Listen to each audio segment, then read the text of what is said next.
Down from the Middle East. You are not native African. No, not at all. Ethiopian. As a matter of fact, we don't have the Negro blood at all. And we migrated from the Semitic type of the Saudi Arabia and Yemen and the countries just away from the Red Sea. And the origin could be said that some people drafted and came to the northern part of Ethiopia. And then they migrated inwards. And time went on, they stayed and stayed, and then the Hamitic races from the bordering, from the south and from Sudan and things like that, from the countries but in if Africa. you, excuse me for interrupting, but if you don't have Negro blood, then this is news to me. The Ethiopians, I would think, wouldn't have any particular feeling about race relations in other parts of Africa. We don't at all feel any relationship. It's none of our concern. I mean, we just don't care about it. As we don't have the Negro blood, we shouldn't have to worry ourselves. I mean, the color you might, the color of my face is just dark because it's due to the exposure of the sun. And my country is a mountainous country. It's 800 feet above sea level. And it's more or less nearer to the sun than is the other countries that lay near the equator. Yilma? Yeah. You're not white? And not black? Not black. What Yeah. are you? It's just in between. Yilma, and I would like to know, are you, for instance, very much interested in the South African race policy? Or do you stand more or less objective towards that? Not at all.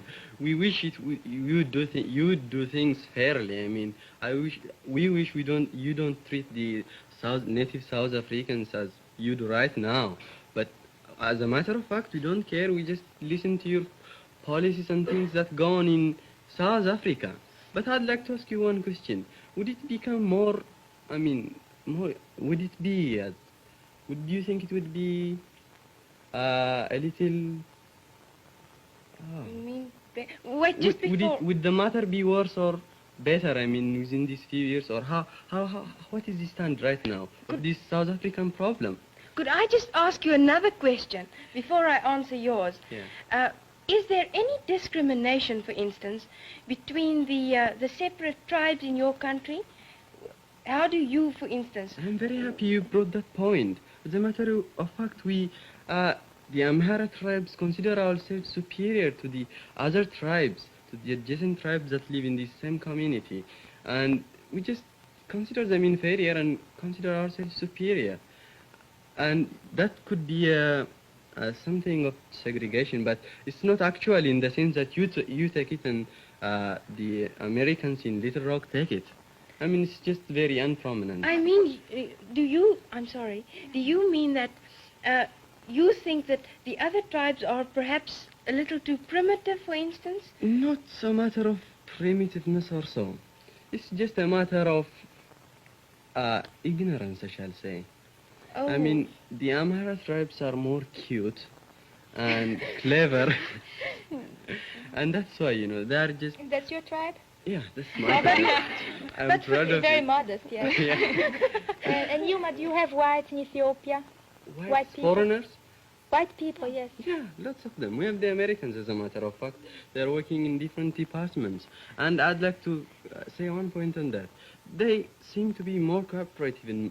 they looked as though they are cooperative in my country, and I thought it was because they were in a foreign country that they should cooperate. But no, I proved it right here. They have assemblies in communities and things like that. I mean, they are more cooperative than I actually saw it in my country. Yilma, just to get back to another point, do you then think, for instance, it's fair that if there is discrimination in Ethiopia, even between, well, the same race and the same nation... Not the same race, of course the same nation. The same nation. But do you think then it's fair to judge South Africans as white towards black? If you don't, for instance, acknowledge the less good Ethiopians, well... We do acknowledge them. I don't mean we don't actually consider our discrimination, what you call it, is not as prominent and worldwide known as Oh, it's yes. in South Africa. That's it. Well, what are we actually saying here? That there is all kinds of discrimination, and discrimination is all right as long as it isn't too prominent, or as long as it isn't between black and white? What are we saying here anyway? No, it's like this. She said, do you think the discriminations in your country is good, or the discrimination, the segregation? Excuse me, let's hear from Susie on this, because Brazil's got a special point of view, I'm sure. No, what they wanted to say is that he was telling her that she has discrimination. She's telling him he has... Segregation, not discrimination. I'm sorry, segregation. And she's telling him that he has a kind of segregation too. And he won't admit it. I did. I just told you first of all. How did you happen to know You it? consider I your told you. segregation different. Yeah. Yes, because you're all different. Well, what's it like in Right. Brazil, Susie? Well, my country has a very good point, a point of advantage in that, because we have no segregation at all. And we could be in the same position as the United States, because we had slaves just the same as they did, just about the same time as they did. Only our country was a colony of Portugal, the United States was a colony of England. The Englands are Anglo-Saxons, the Portuguese are Latins. And the Latin race, how do you say, mingles very easily. So there were marriages between black and white. They form mulattoes, which are not black and are not white. They mingle and mingle and mingle. So now we don't have black and white. We have all sorts of colors, from white to very black, with light brown in between. And in Brazil, there's just no question if that person has a little Negro blood, like here in the States. He has 1/8 of Negro blood, he's considered a Negro. He has 1/16, he's considered white. We just don't have it. You look at the person, look at another one, and they're people. That's what's different. And I wanted to ask you something, Rena. You say there's a great segregation in your country. That's right. And in your country, do you have prejudices against the black people? Well, I wouldn't actually say prejudices. Perhaps I should just explain this to you. Everybody seems to have heard of apartheid during the last few months, years. And I think it's perhaps misinterpreted in most instances. I'll tell you what apartheid actually means. It means the development of two separate racial groups within their own areas. And Susie, you just now, you said that there is no discrimination whatsoever in Brazil. Could you just tell me more or less, are there more whites or more blacks in Brazil? There are more whites. There are more But- whites? Yes, there are more whites. But you can say white and black. White Oh, and yes. not white. Oh, yes. Because the blacks aren't just black, they're all colors, as I told you. Because the whites marry very easily with the black and with the Indians. In Oh, Brazil, that yes. happens very much. So they just we just don't count blacks and whites, just people, you know. For instance- It's very different from your country. For instance, would you marry a A Black one? I think that I personally wouldn't marry a black one because my parents wouldn't approve of it. And you, That don't you think means- that's a little bit of discrimination? It is. I'm means sure. On my Actually part, I segregation. wouldn't. But I'm not a real Brazilian because my parents are Swiss. But the real Oh, Brazilian, yes, they would. yes, they would. And they do. They do very often. They do it all the time, in fact. Yes, there's really no discrimination in this. But now, let me come back to the question. You Fine. said you have a kind of prejudice in your country. Do you have it here? Do you feel any prejudice against a black person here? Do you feel kind of awkward? Oh, no, not in the least. For instance, I think that integration in America is perfectly right. And I think it should be done. And therefore I approve of it. But I just don't see how integration would work in South Africa, at least not for the present. For in South Africa, it's 3 million whites against 12 million. Whilst in America, it's altogether different. And I'm quite assured that the present policy that we follow is going to be the solution of the problem at last. Actually, I hope Could so. you imagine the Brazilian problem having been solved like that? No, it Why doesn't. not? It won't ever work. Because people are people. They can't be separated. You stay here, you stay here. You are white, you are black.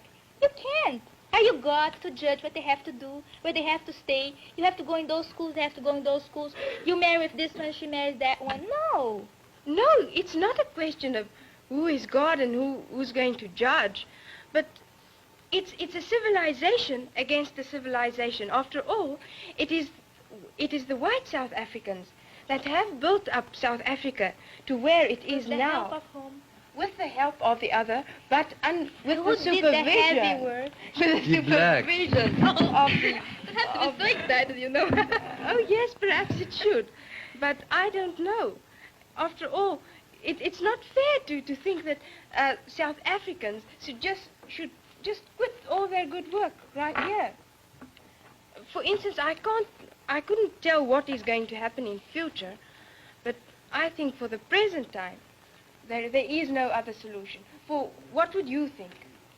Well, I think that people have the right to live as they want to. I think you can't put a barrier between people. Let them go and do as they wish to. If they want to go to your schools, let them. If they don't want to, okay. I'm sorry, our time's up, and you're just beginning to get into the interesting part of the discussion. It's a good note to end on that you gave us, Susie. People are people. In a brief summary, I think I've learned a couple of things tonight. I've learned a little bit more about Ethiopians' racial background. I've learned something about schools in Europe these days, and the fact that they don't teach current history. We may do a little more talking about schools. I think I should say, too, that our purpose is not so much to tackle a single subject exhaustively and reach conclusions. Maybe at the end of 3 months we'll just have a few tentative conclusions of the world we want. Our purpose is rather to give you some of the fun and maybe a little of the excitement that comes when this group of young people from all over the world get together and try to get to know each other. Our time's up, and so we have to say goodbye until this same time.